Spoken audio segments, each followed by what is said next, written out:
हमारे स्किन में कभी चोट लग जाता है या छोटा सा कट हो जाता है या कुछ छोटा मोटा इंजरी हो जाता है तो वो पहले की तरह स्किन या बर्न हो जाता है तो पहले की तरह फिर से स्किन आ जाता है, सेम वही आ जाता है कुछ समय के बाद। तो आखिर ये जो इंजरी है या जो भी है ये रिपेयर कैसे हो जाता है, आखिर ऐसा क्या है, आज हम इसी मैजिक को समझेंगे कि ये ह्यूमन बॉडी कैसे पहले की तरह जो स्किन वगैरह है रिपेयर हो जाता है।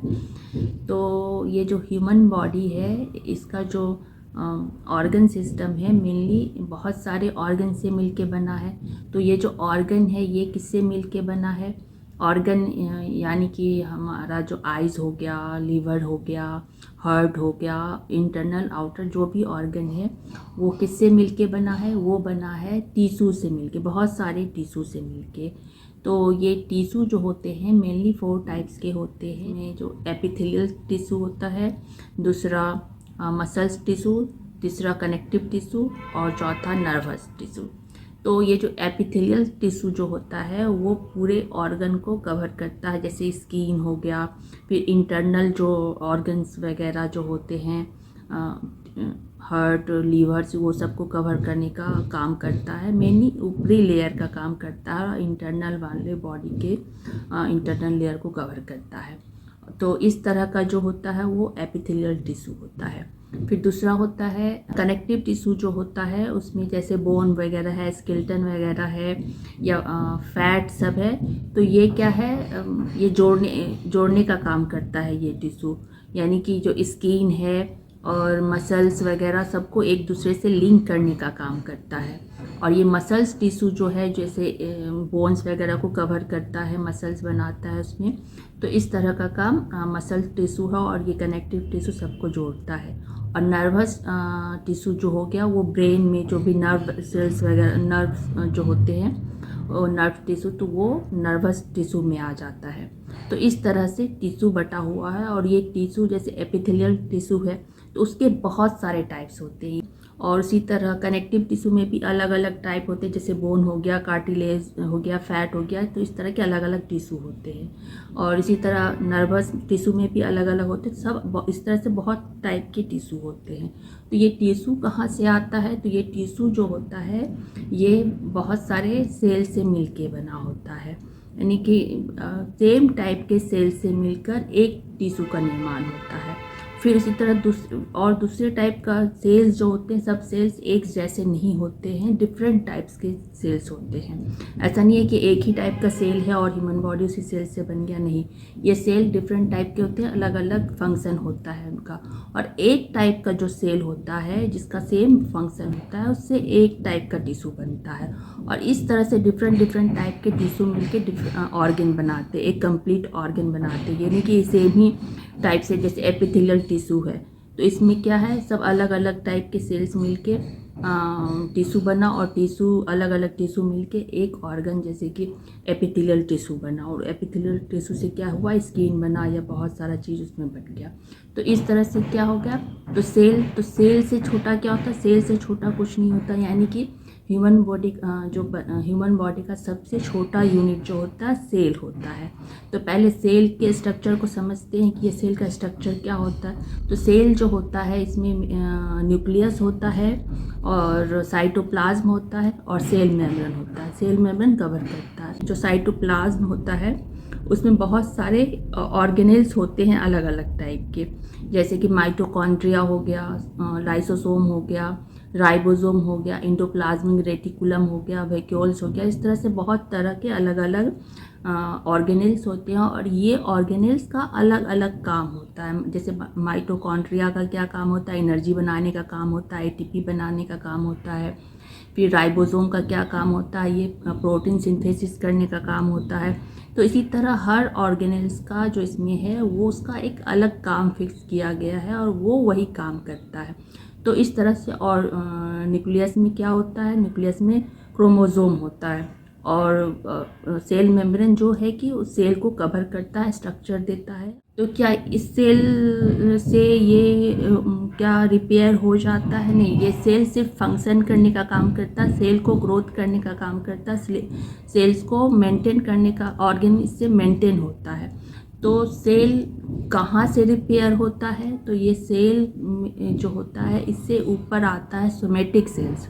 तो सोमेटिक सेल्स जो होता है ये हर अलग सेल्स जो होता है, सेल अलग अलग टाइप के होते हैं, तो हर सेल्स जो भी अलग सेम टाइप के सेल्स के लिए एक सोमेटिक सेल्स होता है।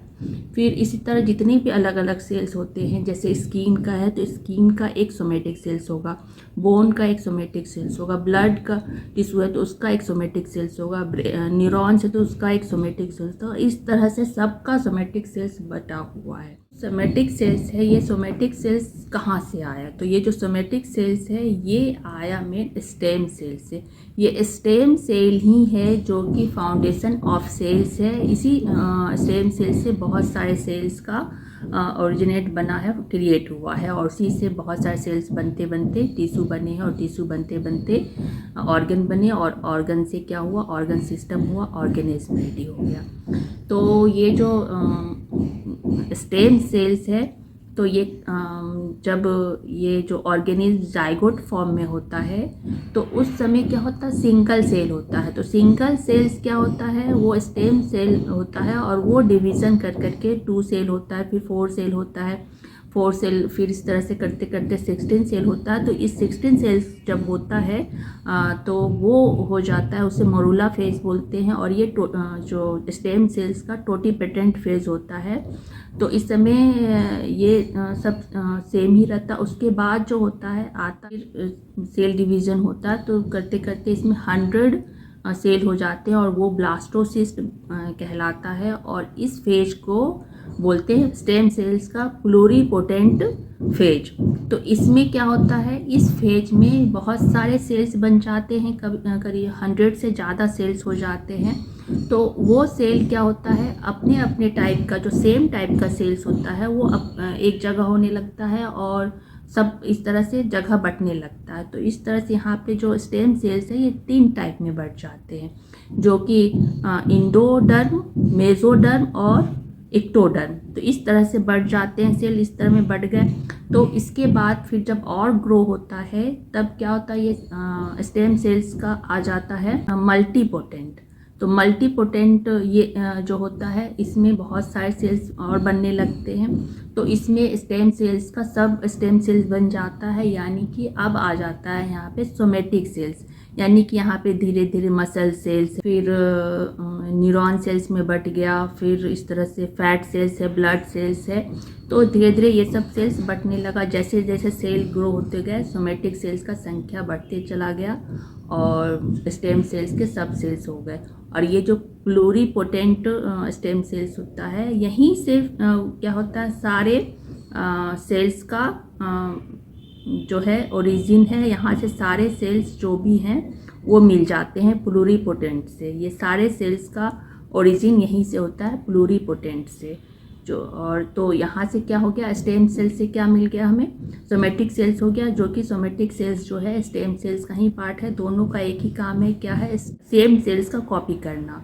तो पहले तो यहाँ पे हम क्या समझेंगे? पहले जो ये सोमेटिक सेल्स है, स्टेम सेल्स है, इसका स्ट्रक्चर क्या होता है, इसके अंदर क्या स्ट्रक्चर होता है। तो इस सोमेटिक सेल का जो स्ट्रक्चर होता है उसमें सेंटर में न्यूक्लियस होता है, और साइटोप्लाज्म होता है, और आउटर लेयर होता है, मेम्ब्रेन होता है। तो इस तरह का स्ट्रक्चर होता है। और सेंट्रल में न्यूक्लियस में क्या होता है? क्रोमोसोम होता है। तो यहाँ पे अब ये सेल क्रिएट कैसे होता है? तो सेल जो क्रिएट होता है सेल डिवीज़न के थ्रू होता है। सेल डिवीज़न यानी कि माइटोसिस के थ्रू होता है। माइटोसिस का प्रोसेस होता है जो कि 6 फेज में होता है: इंटरफेज, प्रोफेज, मेटाफेज, एनाफेज, टेलीफेज और साइटोकाइनेसिस फेज। तो इन सब के फेज से गुजर के तब जाके सेल डिवीज़न होता है, यानी कि एक सेल से 2 सेल बन जाता है, सेम कॉपी बनता है, और इस तरह से बनते चला जाता है। तो ये सेल में जो न्यूक्लियस होता है, न्यूक्लियस में क्या होता है? क्रोमोसोम होता है। तो मेन उसी क्रोमोसोम, जो भी क्रोमोसोम होता है उसका कॉपी होता है, सेम टू सेम कॉपी होके। सेल में जो सेंट्रोसोम होता है वो क्या करता है? स्पिंडल फाइबर बनाता है, जो कि क्रोमोसोम को वो स्टिक करता है और 2 सेल में डिवाइड करने लगता है, और उसको अलग अलग क्रोमोज़ोम जो copy same to same copy होता है, तो वो सेम सेम अलग अलग सेल्स में आ जाता है और इस तरह से सेल डिवीज़न 2 डॉटर सेल्स बन जाता है, सेम कॉपी बन जाता है स्टेम सेल्स का, यानी कि सोमेटिक सेल का। तो सेल डिवीज़न होता है और इस तरह से नया सेल यानी एक सेल के 2 डॉटर सेल्स बनते हैं जो कि एक दूसरे के आइडेंटिकल होते हैं, सेम होते हैं, और इस तरह से वो फिर 2 सेल से 4 सेल बनते हैं और 4 से 8 इस तरह से वो बनते चले जाते हैं, जैसा उस रिक्वायरमेंट है, जैसा डिमांड है उसके अनुसार वो सेल डिवीज़न होता है। तो इस तरह से क्या है कि सेल डिवीज़न होता है। तो यहाँ पे अब हम समझेंगे कि ये जो सेल डिवीज़न होता है, तो ये जो न्यूक्लियस में क्रोमोज़ोम है ये इतना इम्पॉर्टेंट क्या है, जो उसका सेम कॉपी होता है। तो ये जो क्रोमोज़ोम है ये डीएनए मॉलिक्यूल्स है जो कि जेनेटिक कोड कैरी करता है, यानी कि ये जो क्रोमोज़ोम है इसमें जो डीएनए होता है, डीएनए इसके ऊपर कैरी होता है और डीएनए में ही क्या होता है, जेनेटिक कोड होता है। तो ये जेनेटिक कोड क्या होता है, जेनेटिक कोड यानी कि जेनेटिक जीन जो होता है ये जो ऑर्गेनिज्म होता है उसके पेरेंट से कैरी होके आया होता है वो जीन, तो वो जीन इसमें होता है डीएनए में। तो वही जो जीन होता है उसमें क्या होता है, उसमें बहुत सारे सेट ऑफ रूल्स होते हैं, फंक्शन होते हैं उस डीएनए में, उसमें जो भी, और वही डीएनए के थ्रू क्या होता है, सेल्स का स्ट्रक्चर बनता है।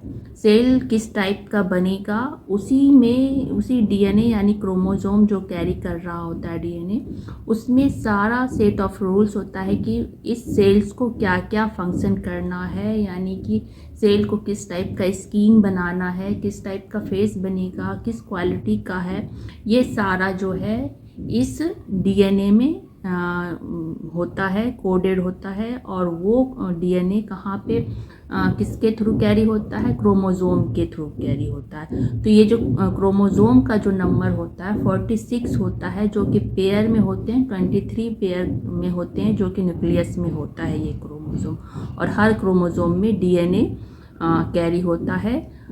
इस तरह से ये क्रोमोज़ोम इम्पॉर्टेंट होता है। तो ये डीएनए का क्या कैसे बनता है, इसका क्या स्ट्रक्चर है उसको समझते हैं। तो ये डीएनए जो होता है मेनली ये न्यूक्लियोटाइड्स होते हैं इसमें, जो कि इसमें 3 तरह के होते हैं, जो कि नाइट्रोजिनस बेस होता है, पेंटोज शुगर और फॉस्फेट। तो ये तीनों मिलके न्यूक्लियोटाइड्स बनता है और डीएनए बनता है, जो कि एक रिबन टाइप का स्ट्रक्चर होता है, जो कि लैडर के जैसा दिखता है। और वो क्या होता है, वो हिस्टोन जो एक प्रोटीन होता है उसमें रैप होके वो क्रोमोज़ोम में रैप हो जाता है और उसके थ्रू वो न्यूक्लियस में होता है, यानी कि क्रोमोज़ोम में वो रैप बनके वो न्यूक्लियस सेल्स के न्यूक्लियस में सेंटर में होता है। नाइट्रोजिनस बेस जो होता है वो 4 टाइप का होता है, एडेनिन, थाइमिन, ग्वानिन और साइटोसिन। तो ये जो चारों जो हैं मेन नाइट्रोजिनस बेस, यही जेनेटिक कोड होते हैं। और ये इसमें जो चारों हैं ये 2-2 करके जुड़े होते हैं, जैसे कि एडेनिन और थाइमिन एक साथ लिंक होते हैं। ये जो डीएनए रिबन जो होता है लैडर नुमा जो बना होता है, लैडर में क्या होता है जो बीच में जो होता है, तो इसमें एडेनिन और थाइमिन, और साथ में जो ये साथ में जो ये फास्फेट है, फास्फेट से लिंक होता है। और यहाँ पे पेंटोज शुगर जो होता है, पेंटोज शुगर मिडिल में होता है। और ये जो डीएनए का जो साइड का पोर्शन लैडर का जो आप समझ रहे हैं स्टैंड, तो वो जो होता है वो होता है मेनली फास्फेट होता है, वो उसको बेस बनाता है फास्फेट। और पेंटोज शुगर भी उसी में होता है, फास्फेट फिर पेंटोज शुगर, और साथ में क्या होता है जैसे एडेनिन, और एडेनिन के साथ क्या जुड़ जाएगा, थाइमिन। तो थाइमिन और एडेनिन का जो बॉन्डिंग बनता है वो हाइड्रोजन बॉन्ड के थ्रू बनता है, जो कि वीक बॉन्ड होता है। तो इस तरह से जुड़ा होता है। और इसी तरह दूसरा जो 2 और नाइट्रोजिनस बेस जो होते हैं, ग्वानिन और साइटोसिन, तो ये भी दोनों हाइड्रोजन बॉन्ड से जुड़े होते हैं। और ये भी जुड़े होते हैं किससे, फॉस्फेट और पेंटोज शुगर से। तो इस तरह से इसका लैडरनुमा बनता चला जाता है। ये जो न्यूक्लियोटाइड से जुड़ के पूरा ये जीन कैरी होता है लैडरनुमा, और फीता जैसे वो क्रॉस वे में होता है, इस तरह से डीएनए बना चला जाता है। और इसी में जो है ये कोडिंग होता है, जो कि ये क्रोमोसोम में स्टोर होता है। हिस्टोन प्रोटीन जो होता है उसमें ये होता है। क्रोमोसोम एक्सनुमा जैसा दिखता है और उसमें वो रैप करके होता है। तो इस तरह से जो न्यूक्लियस में जो होता है मेनली कितने क्रोमोसोम होते हैं, 46 क्रोमोसोम होते हैं जो पेयर में होते हैं। और ये जो डीएनए होते हैं हर सेल्स में अलग अलग टाइप के होते हैं, जो कि डिसाइड करता है कौन सा सेल्स क्या बनेगा सेल डिवीज़न के बाद। तो सेल डिवीज़न में मेन क्या होता है, यही क्रोमोसोम का कॉपी होता है। और ये जो सोमेटिक सेल्स जो होता है मेनली उसमें न्यूक्लियस होता है जिसमें कि क्रोमोसोम होता है, क्रोमोसोम में ही डीएनए वगैरह होता है, और एक सेंट्रोसोम होता है। और ये मेनली क्या होता है, सोमेटिक सेल्स का स्ट्रक्चर होता है। सोमेटिक सेल्स से जब सेल डिवीज़न हो जाता है, वो सेल बन जाता है, तो फिर क्या होता है, जब वो बन गया तो फिर उसमें क्या, सोमेटिक सेल से फिर वो सिर्फ क्या बनता है, उसमें न्यूक्लियस होता है, साइटोप्लाज्म होता है और सेल मेम्ब्रेन होता है। तो फिर इतना से वो सेल मैच्योर नहीं हुआ है, वो सेल फिर मैच्योर होगा। यानी कि वो सेंटर में जो क्रोमोसोम में जो डीएनए है उसका कोडिंग कोई तो रीड करेगा, कोई रीड करेगा, वो रीड करके फिर क्या होगा, वो बनेगा साइटोप्लाज्म में जो भी ऑर्गेनेल्स वगैरह है उसका क्रिएट होगा। तो ये कैसे होगा, तो ये मैच्योर कैसे होता है, सेल डिवीज़न हो गया, डॉटर सेल्स बन गया, वो मैच्योर कैसे होगा, उसमें ऑर्गेनेल्स साइटोप्लाज्म में ऑर्गेनिज्म कैसे बनेंगे। तो यहाँ पे आरएनए आता है। आरएनए जो होता है वो क्या करता है, न्यूक्लियस में जो डीएनए है, डीएनए में जो जीन है उसको वो रीड करता है, उसको रिकॉर्डिंग करता है, और उसको क्या होता है, उसमें अटैच एंडोप्लाज्मिक रेटिकुलम होता है, उसमें एक राइबोसोम होता है। तो वो राइबोसोम जो होता है मशीन की तरह होता है, जो कि आरएनए से जो भी मैसेज आता है उसको वो उस डीएनए का मैसेज को रीड करता है। रीड करके फिर उसमें जो भी जो प्रोटीन्स वगैरह जो होते हैं, जो भी एमिनो एसिड होता है, उस एमिनो एसिड को वो रिसीव करते हुए उसको यूज़ करके उसी टाइप का एमिनो एसिड जो भी उसमें कोडिंग के तहत होता है, तो उस तरह का वो प्रोटीन सिंथेसिस करता है और बनाता है, और इसमें प्लाज्मिक रेटिकुलम उसको ट्रांसफ़र करता है पैकेज करके। और उस तरह से जैसे माइटोकॉन्ड्रिया है, फिर लाइसोसोम है, बहुत सारे ऑर्गेनिज्म धीरे धीरे डेवलप होते हैं, और वो सेल धीरे धीरे मैच्योर होता है। जब साइटोप्लाज्म में सारे ऑर्गन्स बन जाते हैं, सेल मेम्ब्रेन मैच्योर हो जाता है, तब वो जाके अपने प्रॉपर जगह पे जहाँ पे सेल्स की ज़रूरत है वहाँ पे वो अपना वर्क जाके करता है। उसका जो जो वर्क है उसके अनुसार वो अपना वर्क करता है, और इस तरह से एक यूनिक सेल बनता है। और ये यूनिक सेल एक यूनिक टिश्यू बनाता है, और ये अलग अलग टिश्यू मिलके, जैसे एपिथेलियल टिश्यू हो गया, जैसे स्किन का हो गया, फिर कनेक्टिव टिश्यू बोन का हो गया। और सब का क्या होता है, टाइम लगता है। जैसे बोन में जैसे फ्रैक्चर हो जाता है किसी का, हेयर लाइक या जो भी होता है, तो क्या होता लगता है क्या होगा, नहीं, वो क्या होता है, सोमेटिक सेल से सेल डिवीज़न होता है, फिर वो धीरे धीरे रिकवर हो जाता है और वो बन जाता है कुछ। वो जब उससे डॉक्टर रेस्ट करने को बोलते हैं, उसके बाद जाके वो धीरे धीरे वो क्या होता है, यही सेल डिवीज़न के थ्रू ये बनता है, और फिर वो सेल मैच्योर होता है, आरएनए डीएनए को रीड करता है, मैच्योर होता है, फिर वो जाके जो बोन है वो पहले की तरह वो जोड़ने लगता है। लेकिन क्या है, हर सेल्स का अलग अलग बनने का समय होता है। बोन का बनने का समय अलग होता है, करीबन 1 से 2 महीना लग जाता है। फिर क्या होता है, स्किन का बनने का, स्किन तो हमेशा बनते भी रहता है, नहीं भी कुछ होता है तो वो रिन्यू होते रहता है 1-2 महीने में। जैसे ब्लड सेल्स है, उसका भी टाइम पीरियड है, वो जो होता है करीबन 120 डेज़ का पीरियड है। 120 डेज़ में उस सेल को नया सेल में ट्रांसफ़र होना है। तो इस तरह से क्या है, हर सेल का नया बनना होते रहता है, और सोमेटिक सेल से वो सेल डिवीज़न के थ्रू यानी माइटोसिस के थ्रू वो बनते जाता है। हर सेल्स का अलग अलग यूनिक है, और जब चोट वगैरह लगता है तो क्या होता है, सोमेटिक सेल्स को एक्स्ट्रा वर्क करना पड़ता है। वहाँ पे चोट लग गया या कुछ है तो वहाँ पे एक्स्ट्रा वर्क करके वो एक्स्ट्रा फिर से सेल डिवीज़न करता है और उस चीज़ को रिकवर करता है। मतलब डिपेंड करता है कि चोट कितना बड़ा है। ऐसा नहीं कि ऐसा चोट लगा वहाँ का सोमेटिक सेल्स वाला एरिया ही ख़त्म हो गया, तो अगर वो एरिया ख़त्म हो गया तब तो वो सोमेटिक सेल ही वहाँ से चला गया है, तो वहाँ से फिर जनरेट होना मुश्किल है। जब वहाँ से वो मशीन ही हट गया तो फिर कहाँ से होगा। तो वैसे केस में क्या होता है कि वो ठीक नहीं हो पाता। जनरली जो छोटा मोटा जो होता है वो ठीक हो जाता है और रिकवर हो जाता है। तो यही मैजिक होता है जिससे कि वो सेल्स बनते रहता है और क्या होता है, स्किन सही होते रहता है। ट्री वगैरह में भी होता है, उसमें क्या पत्ता गिरते रहते हैं, फिर से पत्ता रिग्रो होते रहता है। तो सब में, हर ऑर्गेनिज्म में ऐसे ही होता है कि सेल डिवीज़न के थ्रू नया बनते चला जाता है और उसका एक लिमिट पीरियड होता है। जैसे क्रोमोज़ोम में क्या होता है, क्रोमोज़ोम का जो स्ट्रक्चर होता है उसके टिप में एक एंजाइम होता है, टेलोमेयर एंजाइम होता है। वो एंजाइम वो डिसाइड करता है कि किस आदमी का कितना सेल डिवीज़न होगा।